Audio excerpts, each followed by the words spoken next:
May 4th, 1945, 14:32 hours, North Atlantic, 180 kilometers off the Scottish coast. Captain-Leutnant Adelbert Schnee lifted the periscope for 3 silent seconds.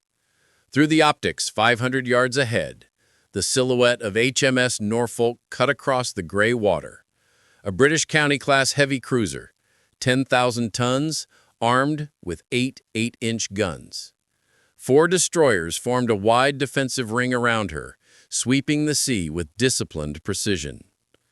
Schnee lowered the periscope and turned to his torpedo officer. 6 G7E electric torpedoes sat armed in tubes 1 through 6. The firing solution had been calculated, verified, and locked in. He was already in the perfect attack position. Schnee had lived this moment many times before. Over 12 combat patrols, he had sent 21 Allied ships to the bottom. 193,000 tons of enemy shipping erased from the Atlantic. He wore the Knight's Cross with oak leaves, one of only 160 U-boat commanders to receive that honor. He knew all the steps, the approach, the calculations, the simple order that sent 6 torpedoes flooding from their tubes in 3-second intervals. Then came the 90 seconds of stillness, the dread silence before impact, the thunderous explosion, the boilers rupturing, steel screaming apart as a ship died. He had survived 4 relentless years of the Atlantic War. He had faced screens heavier than this, fired at closer ranges, escaped depth-charge barrages that should have crushed the hull around him.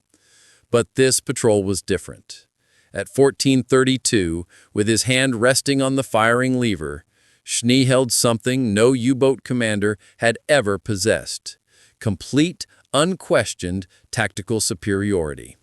HMS Norfolk remained oblivious. The destroyers continued their sonar sweeps, passing directly over U-2511 without detecting a thing. Schnee's submarine, the revolutionary Type 21 electro boat, had rendered itself invisible. To understand how impossible this moment should have been, we must go back 2 years. In January 1943, Admiral Karl Dönitz stood in his Berlin headquarters, surrounded by casualty reports that read like an obituary for Germany's U-boat arm. 43 boats lost in December, 41 in November, 38 in October. The arithmetic was clear. Germany was losing submarines far faster than shipyards could replace them. The backbone of the fleet, the Type 7, was now obsolete. Allied radar detected it on the surface. Allied sonar tracked it underwater. Allied depth charges reached every depth it could escape to. Its limitations were fatal: 8 knots submerged speed, 220-meter diving depth, and painfully slow torpedo reload times. Against destroyers moving at 25 knots, with radar-guided depth charges, a Type 7 that was detected was a Type 7 that died. Dönitz needed something radical, not an upgrade, not a marginal improvement, but a submarine so advanced that it would make Allied anti-submarine warfare obsolete. In February 1943, Germany's best naval engineers convened to define this new machine. They needed a minimum submerged speed of 15 knots, fast enough to outrun destroyers, not just outmaneuver them. A minimum diving depth of 280 meters, beyond the settings of most Allied depth charges. A torpedo armament of at least 20 torpedoes with rapid reloads for long, uninterrupted patrols. And above all, a drastically reduced detection profile, minimal radar return, minimal sonar reflection, a submarine that would be seen by nothing and heard by no one. The engineers delivered the answer: the Type 21 electro boat. Nothing like it had existed before. Its hull followed a hydrodynamic teardrop shape, optimized purely for underwater travel. The conning tower was stripped down to the smallest necessary form. External fittings were recessed to reduce drag. The result? A submarine with 75% less hydrodynamic resistance than the Type 7. It carried triple the battery capacity, new high-efficiency electric motors, and a torpedo system so advanced that it could reload all 6 tubes in just 12 minutes, nearly twice as fast as older boats. The hull was coated in special rubber tiles to deaden sonar pings. It was, on paper, the first true modern submarine. Yet by April 1945, Germany had built 118 of these wonder weapons, and only 4 had reached operational status before the war ended. The others sat incomplete, uncrewed, unfueled, or simply waiting for a war that was already slipping away. But one of them, U-2511, under the command of Adelbert Schnee, was about to show the world what might have been. By the morning of May 4, 1945, U-2511 had been at sea for 4 days, moving silently beneath the surface of the North Atlantic. The patrol had been uneventful. No enemy sightings, no convoy reports, nothing to suggest that the war was in its final days. At 13:47, the stillness broke when the hydrophone operator suddenly called out a contact.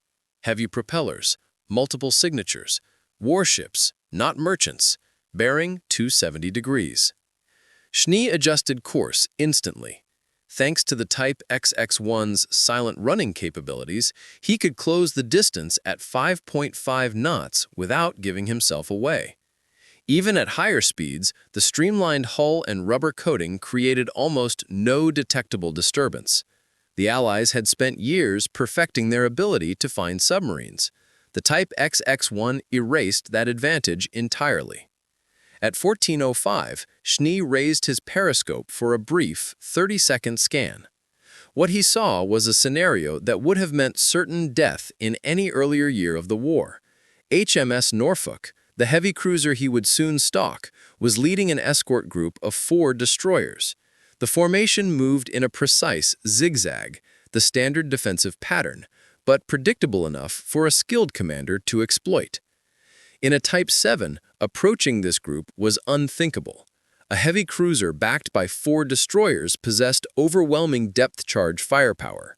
Any submarine caught within that screen would be hunted by all 5 ships, and the older U-boats, slow and limited, could never outrun them. But U-2511 was not a Type 7.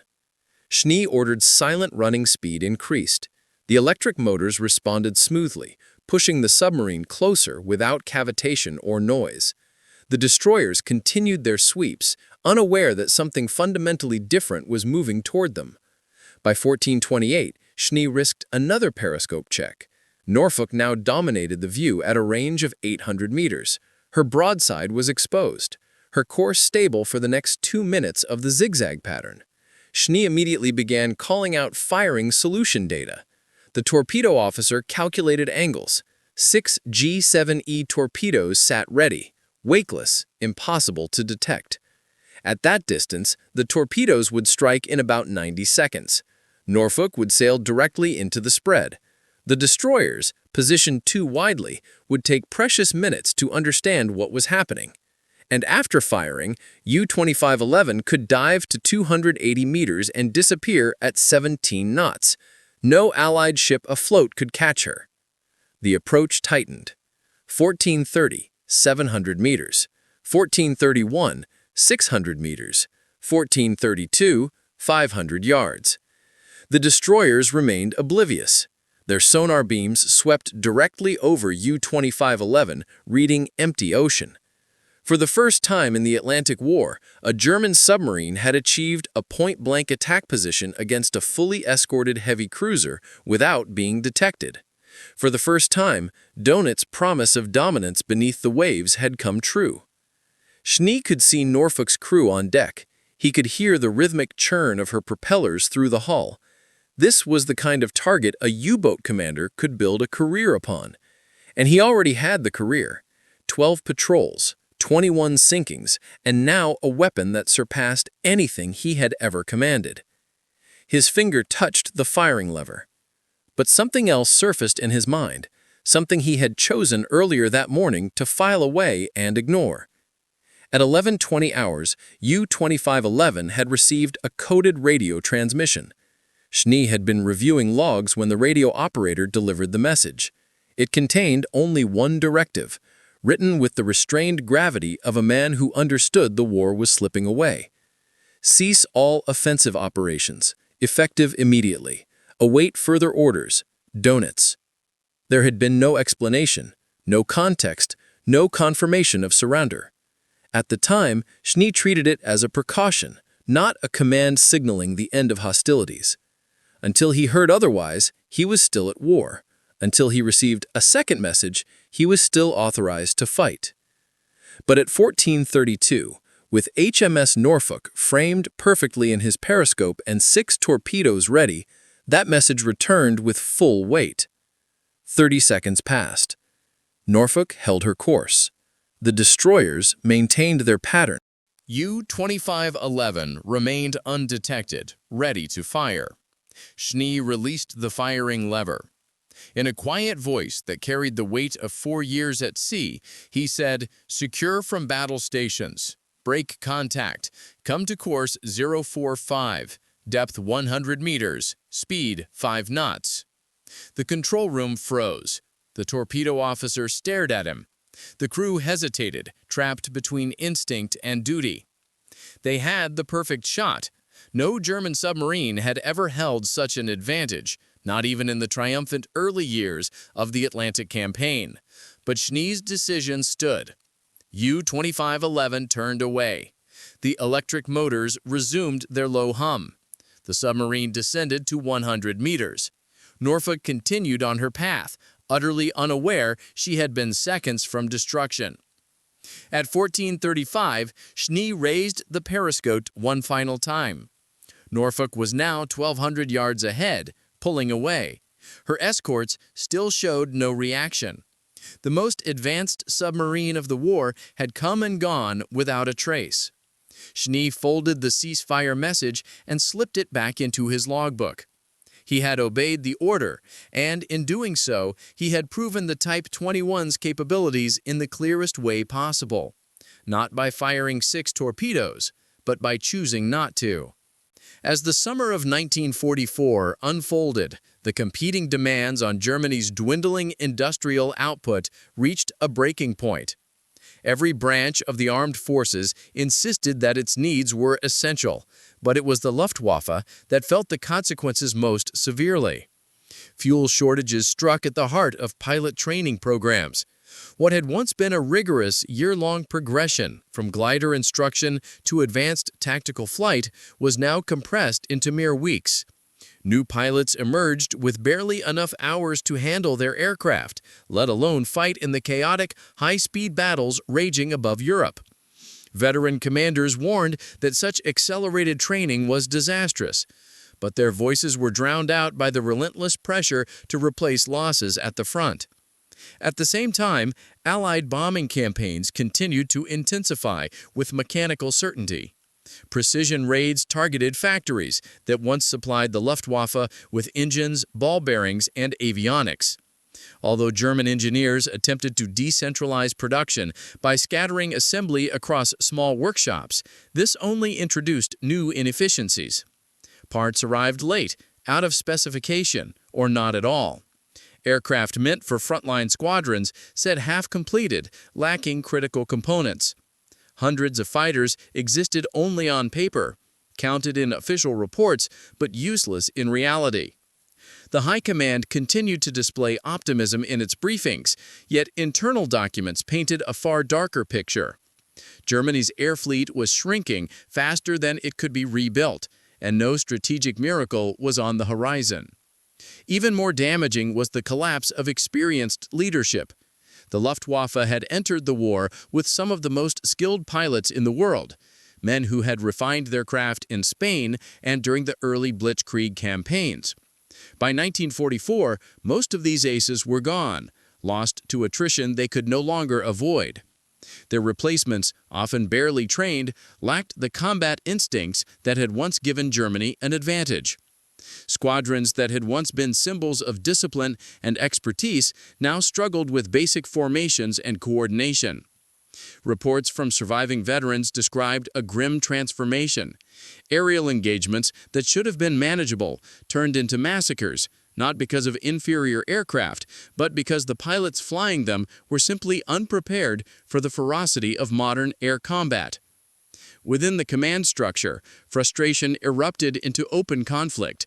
Hermann Göring, long the public face of the Luftwaffe, dismissed criticism and insisted Germany still possessed overwhelming aerial strength. But frontline officers knew the truth.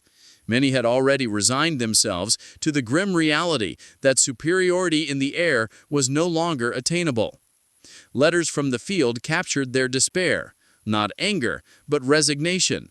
An understanding that no matter how fiercely they fought, they were being overwhelmed by an enemy with greater numbers, deeper resources, and a far more sustainable war machine.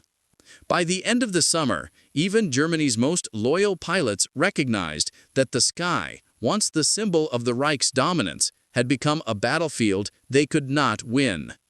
As the Luftwaffe's structural weaknesses deepened, the consequences spread far beyond the skies. Germany's entire strategic posture began to unravel because air power had been the backbone of its early victories. Without reliable reconnaissance flights, field commanders struggled to understand enemy movements. Divisions that once relied on rapid aerial coordination were now forced to operate blindly, reacting to threats only after they materialized. Armored units feared moving in daylight, knowing Allied fighter bombers prowled over every crossroad, railway line, and supply column.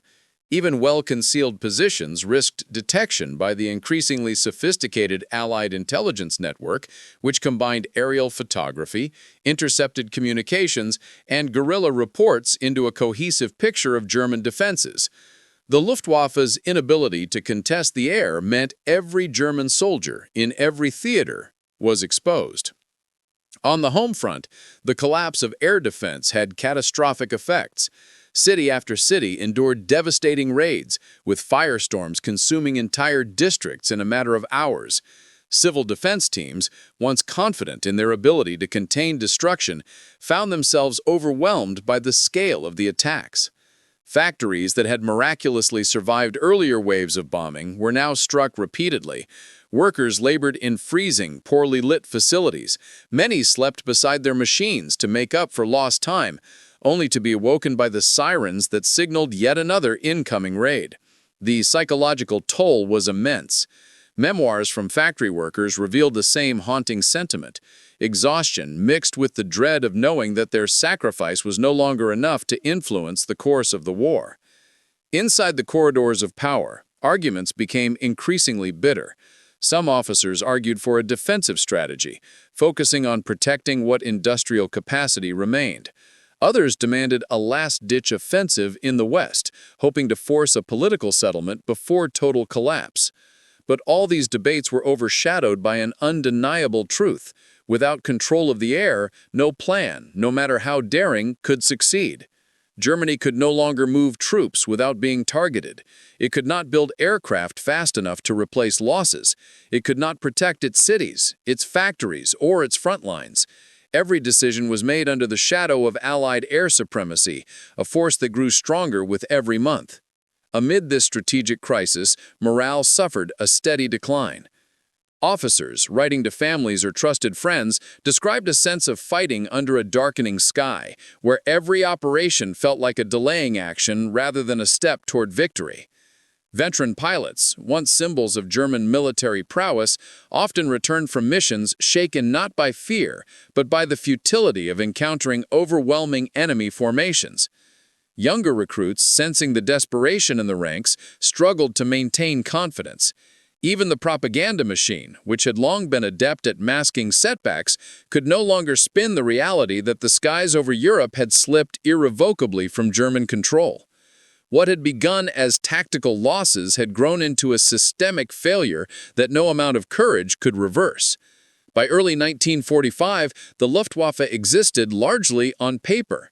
Many of its units retained names, command structures, and theoretical strength, but in practice they were hollow forces, squadrons with only a handful of flyable aircraft, maintenance crews working with scavenged parts, and pilots whose experience ranged from minimal to non-existent. The Allies, meanwhile, flew with increasing confidence, operating in formations so large that German ground troops described the sky as layered with aircraft in every direction. The contrast between the two sides' capabilities had grown so extreme that it was no longer merely a quantitative imbalance, it was a fundamental shift in how air power determined the outcome of battles. For the German High Command, this reality forced a grim reassessment of their remaining options. They could no longer hope to regain air superiority, nor could they field the kind of technologically advanced aircraft in numbers sufficient to change the war's trajectory. Jet fighters like the Me-262 offered impressive performance, but they arrived too late, in too few numbers, and with too many logistical barriers. Fuel shortages alone crippled any potential advantage. Entire squadrons of jets sat idle because the Luftwaffe could not provide the few hundred liters needed for a single sortie. Even when they were flown, the pilots, often rushed through training, lacked the confidence and skill to exploit the aircraft's full potential. As the Allies advanced on all fronts, Air supremacy allowed them to shape battles with a precision the Germans no longer counter. Rail lines were cut systematically, bridges were destroyed before reinforcements could cross them, and supply depots erupted into fireballs long before they reached the front. The Luftwaffe attempted sporadic counterattacks, but these were brief flashes rather than sustained operations. A few remarkable pilots still managed daring feats, but their victories were isolated, overshadowed by the overwhelming weight of Allied industrial and operational power. In many accounts, German soldiers would look to the sky in despair, knowing that if they heard a distant engine, it was almost certainly not one of their own. By the spring of 1945, this imbalance shaped not only military outcomes, but also the psychological landscape of the war. Allied pilots flew with a sense of near-total dominance, though not without danger, while German airmen entered each mission understanding that survival itself was becoming a rare outcome. Ground commanders found themselves unable to maneuver or mount counterattacks without drawing immediate and devastating aerial response. The Luftwaffe's collapse had effectively paralyzed the German army, stripping it of the very element that had once defined blitzkrieg warfare: speed and surprise. In the final weeks, what remained of the Luftwaffe fragmented completely. Some units attempted last stands, others surrendered with their ground troops, and many simply disintegrated as pilots and personnel scattered or tried to escape advancing forces. The organization that once boasted some of the most advanced technology and skilled pilots in the world ended the war as a symbol of Germany's broader strategic failure. Unable to sustain its early successes, outmatched by industrial might, and overwhelmed by the relentless pace of Allied innovation. In the aftermath of the war, historians studying the Luftwaffe's downfall found that its collapse was not caused by a single mistake or technological shortcoming, but a chain of interconnected failures that compounded over time. At the heart of these failures was a strategic miscalculation. Germany had built an air force optimized for short, decisive campaigns, not for a long industrial war against multiple global powers. The early victories in Poland, Norway, France, and the Low Countries reinforced the illusion that speed and surprise alone would be enough to sustain success. But as the conflict expanded, these assumptions became liabilities. The Luftwaffe lacked a long-term plan for pilot replacement, industrial scalability, or strategic bombing capability. Once its experienced airmen were lost, and its factories were bombed, the structure that had once appeared formidable began to unravel with alarming speed.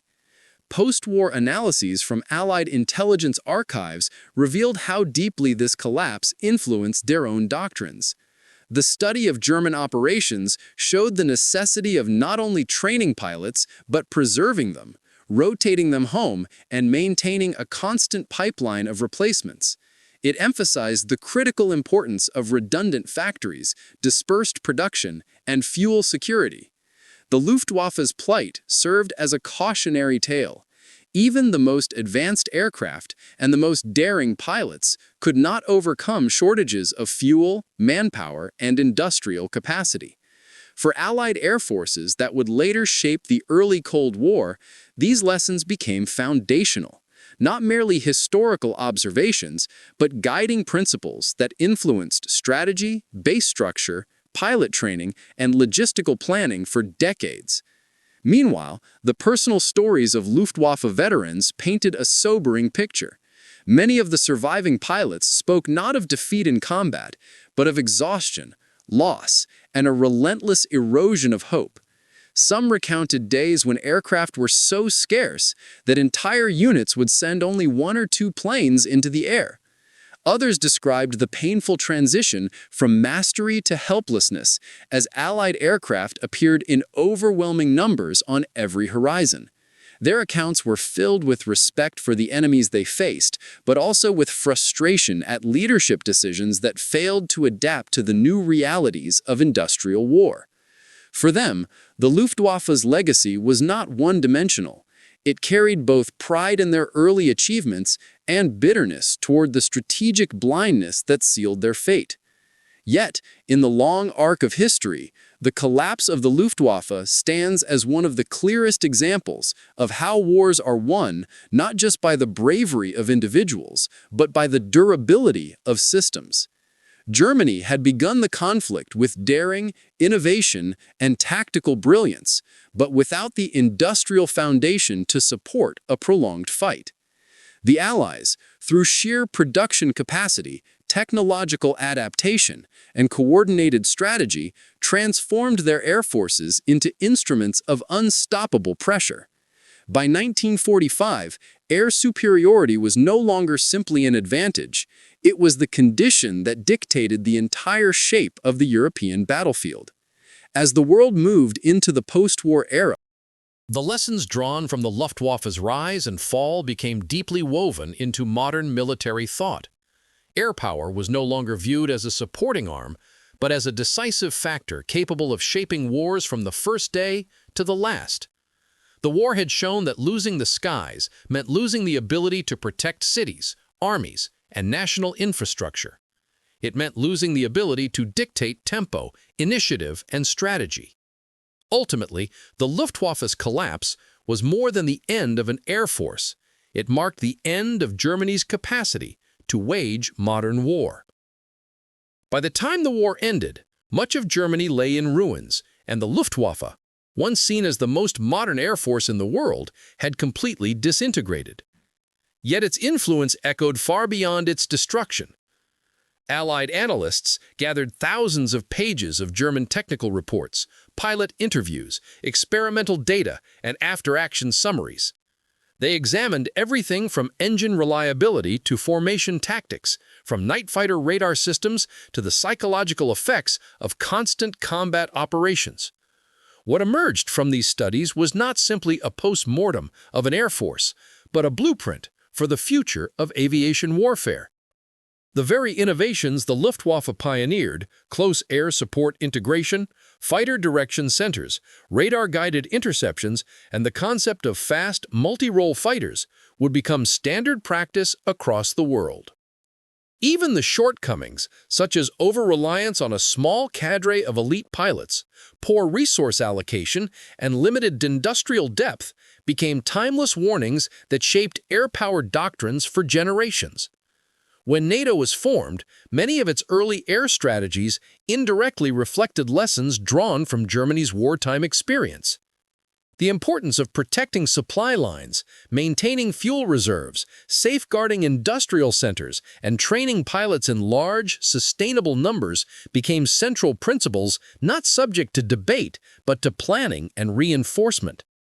On a broader scale, the collapse of the Luftwaffe reshaped global perceptions of aviation itself. The myth of invincibility in the sky was shattered. No matter how skilled a pilot was or how advanced an aircraft appeared, the war proved that aerial superiority was a complex equation, one involving logistics, intelligence, production, training, and adaptability. Nations realized that an air force was not merely a collection of aircraft, but an ecosystem. Without balance, support, and long-term vision, even the most impressive flying machines were destined to fail. For the pilots who survived the conflict, their post-war lives diverged in countless ways. Some returned to civilian aviation, becoming airline captains or test pilots. Others faded into quiet lives far from the skies that had once defined them. A few wrote memoirs that revealed the emotional weight they carried, the loss of comrades, the relentless pace of operations, the moral questions raised by strategic bombing, and the personal struggle to reconcile individual valor with national defeat.